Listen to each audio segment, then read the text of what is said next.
نحمده ونصلي ونسلم على رسوله الكريم اما بعد۔ تمام اہل اسلام، اہل حق، اہل سنت و جماعت کی خدمت میں فقیر پر تقصیر جمیل احمد صدیقی عرض گزار ہے کہ کچھ عرصہ قبل وطن عزیز پاکستان میں عقیدہ نبوت کا مسئلہ کھڑا ہوا۔ سب سے پہلے حضور نبی رحمت صلی اللہ علیہ وآلہ وسلم کی نبوت مبارکہ قبل از 40 سال اس کے منکر مماتی دیوبندی حضرات تھے، جیسے مودودی صاحب، غلام اللہ خان وغیرہ۔ لیکن چند سال قبل اہل سنت و جماعت کے اندر اس مسئلے کو مولوی محمد اشرف سیالوی صاحب نے کھڑا کیا، اور ان مماتی دیوبندیوں سے بھی بڑھ کر حضور سید عالم صلی اللہ علیہ وسلم کی قبل از 40 سال نبوت مبارکہ کا انکار کیا، اور اس ضمن میں انہوں نے اپنے موقف کے دلائل تحریری صورت میں جامعہ محمدیہ بھکی شریف میں بھیجے کہ ان کی تصدیق کی جائے۔ ہم نے پڑھنے کے بعد یہ سمجھ لیا کہ یہ عقیدہ غلام اللہ خان اور مودودی وغیرہ کا ہے۔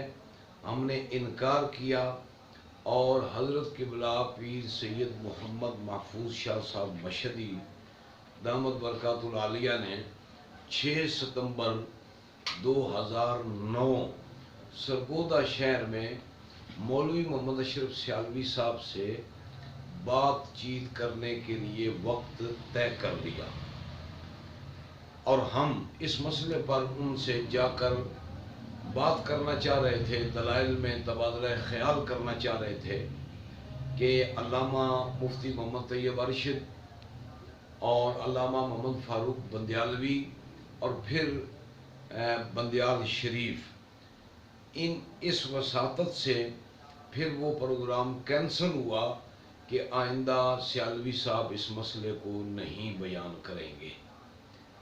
لیکن کچھ عرصہ کے بعد انہوں نے اس مسئلے پر باقاعدہ کتاب چھاپ ڈالی۔ کتاب چھپنے کے بعد مجھے لاہور بھاٹی گیٹ میں ایک جلسے میں شرکت کا موقع نصیب ہوا۔ وہاں میں واعظ کے لیے حاضر ہوا تو سیالوی صاحب کے کچھ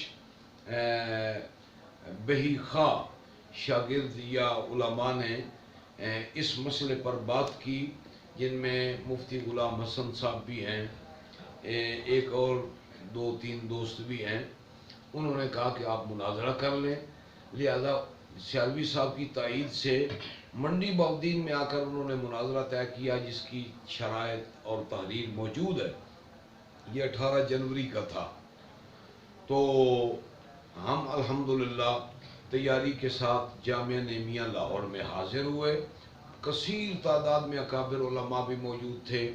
حضرت قبلہ پیر سید محمد عرفان شاہ صاحب مشہدی، حضرت قبلہ پیر سید محمد محفوظ شاہ صاحب مشہدی، مناظر اعظم مولانا عبد التواب صدیقی، حضرت علامہ مولانا سید ریاض الحسن شاہ صاحب چکوال والے، اسی طرح کے اور دیگر جید علماء کرام، راوی ریان شریف کے علماء، لاہور شہر سے علماء، دیگر اضلاع سے علماء موجود تھے۔